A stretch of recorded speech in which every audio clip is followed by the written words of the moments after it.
Welcome to the Mermaid Tavern. Cheers. Skål. Slonchava. Chin chin. So Gladiator 2. Gladiator 2. Um, been looking forward to seeing this one. Were you a big fan of the original movie? I was. I loved it. I really loved it. It was 24 years ago that came out. Yeah. Is it the best film I've seen this millennium? In the um, is it the best movie I've seen? Probably. There's been a few good ones, but it stands out. It does stand out. I know it was probably made in 1999, but it came out in 2000. But yeah, I don't. By the way, I don't want to do too much of a sort of deep dive on this. No sort of blow by blow, and there will be spoilers, of course, talking about it. I never intend really to be a sort of a review kind of thing here. Just be like a casual chat, rather, with you about it. I know I can't hear what you're saying, but just sharing my views, and as I'd hope you'd share your views. I'm not a critic. I think I said before, I can forgive things. If I love something, if I go with it, I can forgive something. It sins if it really draws me in. And yeah, to some extent, this did draw me in. I mean, is it a bit of a spoiler here to say that in the old days, this sequel to Gladiator, I mean, in the old days of Hollywood, sword and sandals epics, this movie would have been called Son of Gladiator. It would. It probably would have been not a good movie in the old days because when they had those sequels, they tried to repeat a formula. It was never good. I'm talking about the old days. I'm talking about pre sort of Godfather 2 and Aliens, which are kind of accepted better sequels than the originals, aren't they? Well, as good as anyway. But yeah, Son of Gladiator. So you know where this is going. Actually, should Ridley Scott have done a standalone story? Do you think? Do you think that would have worked if he'd had no relation at all to the previous movie? I read that they've been trying to get a Gladiator 2 off the ground for virtually like a year after the original one came out. There's all sorts of ideas about scripts from the afterlife, and heard that Nick Cave was involved with, on Russell Crowe's kind of asking, kind of. There's a bizarre script apparently that he wrote from the afterlife, and I'd like to see that. It's out there somewhere, but yeah, Ridley Scott wanted to make a commercial movie, and there would have been people like me, who would have missed references to the original movie. And there's a shadow of Gladiator hanging over this Gladiator 2, and of course it has to be. It is what it is. The original movie, this would never have been made if it hadn't been for the original movie. So yeah, the argument about making a standalone film, nothing to do with the sequel. If they do a Gladiator 3, which I hear they're talking about, they should just do completely new concept, I think. Because yeah. I was thinking, talking about the original, has it got a moment in it, like a standalone moment, like everyone remembers, don't they? My name is Maximus Decimus Meridius. That speech. Has it got that in it? Has it got a moment like that in it? And the answer is no, it hasn't. It's got a lot. There's a lot going for this movie, and I really really enjoyed it. But it hasn't got like a moment like that. There are kind of stirring shadows of the past, things that really. The main character, Paul Mescal, he's called. He's playing the new Gladiator, son of Gladiator, so son of Maximus. Though he doesn't know that, of course. And he's a he looks good. He looks good. Fighting fit, no harm in there. You know, he's an Irish actor. I've never heard of him before. I think he's pretty new, which is good to see a new face. Um, and he's good at playing like an ordinary bloke who can fight. What the problem is when he gets into extraordinary territory, he hasn't really got that gravitas, that charisma that Russell Crowe had. You know, Russell Crowe was great. I mean, the original movie was just dripping with charisma, wasn't it? People like Russell Crowe, Richard Harris as Marcus Aurelius. Oh, only at the beginning, but wow. Always love Richard Harris. Launch of Richard Harris. And Oliver Reed. Ollie Reed. Bless you, Oliver Reed. Bless him. As Proximo. His last movie, of course. We all know the story there. But, yeah. And Joaquin Phoenix. Yeah. This movie, yeah, it needs that. And Paul Mescal, you just don't really get that charisma, that old school movie charisma. I mean, younger eyes watching this probably haven't seen any movies, Last Millennium or older, Golden Age of Hollywood, Sword and Sandals or other, kind of movies with great charismatic actors in them. We know who don't we? May just accept that he's good in this, and he is a good actor. Really, he looks good and everything. He doesn't. I don't particularly think he's believable insofar as men would fight for him and rally round him, and you don't get the sense of that. Maybe that's partly to do with the writing in this, which isn't very,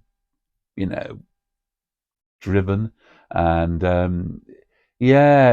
remember the scene in the original Gladiator where Ollie Reed as Proximo in that great whispery voice that Oliver Reed had, and he says, "Make the crowd love you." That words to that effect, you should win the crowd, and you don't feel as though Paul Mescal's Lucius, or Hanno as he's called at times in this, would win the crowd, really. Yeah, he can fight really well, and he does fight really well, but yeah, you don't get that sort of thing from him where he's, what moments does he have in the movie? There's a bit where he's talking to people that rally around him, and the other gladiators, is kind of men, so to speak. It's not exactly Braveheart or Henry V. I suppose the bit where they have a bit where he suddenly he's talking to the twin camp emperors. Talk about them in a minute. And he quotes a bit of Virgil, the poet. That's a moment. Also, the bit when he's in the arena and he does the old get the dirt in his hands, references to the previous movie, and then she sees him, Connie Nielsen, who's reprising her role. She's the only one back from the original movie as Lucilla, or is it Lucilla? I never quite know. Lucilla. I think it's Lucilla. She's, it was the sister of Commodus in the original movie, and the mother, of course. And she sees him get the dirt in his hands, and there's a moment where she sort of senses something there, connection, and but that's partly to do with just the remembrances of the previous movie. I'm a bit worried that anything that really moved me in this was just because it was a reference to the previous movie. And I was thinking, am I just moved because it's harking back to the original one, or am I moved by something that's really good about this one? I think mainly the latter. References to the former. The fighting's really good. fighting is always a bit like a computer game in these movies, isn't it? Sort of, really fast and slows down for a bit of a blood. Again. Why is that? Why has that become a formula? I mean, maybe the original movie had a bit of that, but I'm more acutely aware of it in this. And as regards CGI, the Colosseum, when you saw the Colosseum in the original movie, that was the wow factor, wasn't it? It really was. I mean, it built up to it because they didn't get to the Colosseum in the original movie. They were aspiring to be there when he was trained to be a gladiator, Maximus, or Gladiator as he was known. And then they suddenly show the Colosseum near the end of it. Wow, with all the birds swooping around. And there's much CGI has moved on in the last 20 years. But it just, maybe we've got complacent, maybe because they can just do so many wonderful things nowadays with it. We've just got, oh yeah, yeah. You know, so yeah, the Colosseum doesn't have the kind of the same big sweep, and you kind of miss that a bit, talk about fighting. There's a scene early on in the movie where the gladiators are fighting these ridiculous sort of giant rabid monkeys, and they're just ridiculous. They're not real. They defy evolution. They're some sort of weird. Are they a cross between monkeys and dogs? I don't know, but why do that? I mean, just lions like the original movie again would have been. You didn't really need to make that fantasy. That you wanted to keep it real. Keep it real, Ridley. Keep it real. Or the writer. I don't know who was responsible. You didn't need that. It didn't anyway.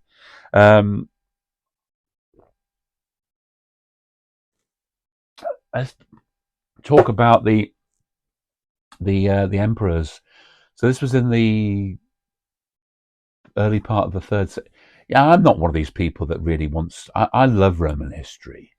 I love it. From early on, seeing Roman stuff in this country, going around Roman ruins, and I got to Rome eventually, and seeing all the Forum. Roman stuff has always been. I loved Spartacus, the Kirk Douglas movie, when I first saw that in the 70s, and it stayed a favourite movie for years. I loved it. It was the best. Stanley Kubrick, of course, early film for him, wasn't it? I loved that, and it became a benchmark. And Gladiator 24 years ago equaled that for me. It was something else. It wasn't better than it. It was just as good. And I read at the time Sword and Sandals Epics. They were saying to Ridley Scott, "You can't do it in one of those. They're well old-fashioned," but he proved it all wrong. Respect to him for doing that. But yeah, these twin emperors they've got, they Caracalla and Geta, and they were brothers. They weren't twins like they show in this movie. I think one of them, Caracalla, killed Geta. Was that right? I think they were very brief time. There were two emperors of Rome, and in this they're depicted as being the traditional camp emperor in the vein of Nero and Caligula, and they're more like Jedward, the two of them. It's hammy. It's over hammy. It's sort of, you can do evil camp in a great way without over egging the pudding. Joaquin Phoenix. I love Joaquin Phoenix. He's one of my favourite movie stars today, and he's got huge charisma, watchability to him. And I love watching him in the original movie. He had that slight camp but evil, sort of trembling, sort of, and he just was so watchable. These two play, oh my goodness me, they're just sort of over the top and sort of, no, no, no, no, no, no. If you want a masterclass on how to do camp Roman emperors, not over the top, but just evil, and as well as Joaquin Phoenix as Commodus in the old Gladiator movie, go no further than John Hurt as Caligula in the BBC's I, Claudius in the 1970s. Like everything else John Hurt did. brilliant. I mean, totally brilliant. Um, there's yeah, the Pedro Pascal. He's he's quite charismatic, isn't he? You know him. He's got that charismatic twinkle in his eye, isn't he? Everything I've ever seen him in, he's got that slightly charismatic twinkle. And even when you couldn't see his face in The Mandalorian, his voice had that gravitas. In this, he's playing the heroic general who conquers, Numidia, the African province where the main character's living with his wife, and they're killed in a battle with them, and his wife's a sort of warrior, and so he's got that. The main character's got vengeance towards this Pedro Pascal's general. Uh, Pedro Pascal is not used properly in this movie, and I think that's to do with the writing rather than the acting.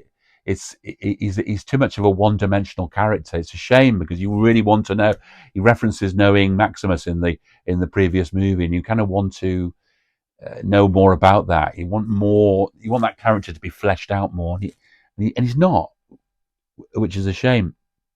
Yeah, he's just not given enough to do here. He's just not given enough to do. Um, but Denzel Washington, ah, Denzel, Denzel Washington, what were you doing? What are you doing in this movie? Well, no, I don't mean that. Well, I don't really understand his character properly. Now, Denzel Washington again oozes charisma, and I should have mentioned him earlier because he is one of the best things about this movie. Um, but what lets it down, I think, again, is the writing, perhaps. Just like Pedro Pascal's characters let down by the writing. I think a better written script here would have given us a better defined character in Denzel's character. What's he called? Macrinus. And he's a sort of Oliver Reed kind of gladiator owner, businessman, dresses in fine robes, got political aspirations. Quite a complex character. That's why you wanted him fleshed out, but he's not. I don't quite understand. That's what I meant when I said that at the beginning. What's he doing? What's Denzel doing? I was thinking when I saw the movie last night, what is he really trying to do? Yeah, I read about it this morning, and he's trying to overthrow the emperors, but then he does other things in the movie, like I won't say what. Why has he done that? Huh? I didn't understand it. Maybe I'm a bit thick. Yeah. It'll be the first time I've been a bit thick not understanding something. Maybe you picked up on the nuances of that, but I didn't. In the original movie, I wasn't confused at all. So is that to do with the writing? I don't know. Maybe it is just me. But Denzel, bless him, he's getting better as an actor. He's always been great. But as he gets older and more world weary, his characters are much even better. I love his Equalizer movies. I love them. I love his character in that. He really reinvented that from that old TV show. Now you don't want to even think about the old Edward Woodward. Edward Fart in the Bath, as my friend Mark calls him. But Denzel, yeah, I don't really understand his character in this, which lets it down a bit. But that's no disrespect to Denzel because he is fine actor. He really is. Um, yeah, I want something more from this movie. I do. I kind of want um, something to stand out more. The soundtrack, the music could have helped. They of course they use a lot when the old music kicks in. That great music by Hans Zimmer, and I can't remember. There was a woman who did the singing in it. Lisa Gerrard, that was her name. Yeah, that I love that soundtrack. Did you? It was great. I still listen to it, and of course, when it comes on in here in this movie, you think the bit with the female singing, that. Wow, the original, any new music for this film, beginning titles, you know, unmemorable. It's a shame that. Could have asked Hans Zimmer to do a new theme. Could that have been possible? I don't know. Music does really help, is important in a movie like this. But the original music is revisited well, and when I hear it, I go, I remember. So, as I say before, a lot of what I love about this movie is echoes of the past, which is a shame.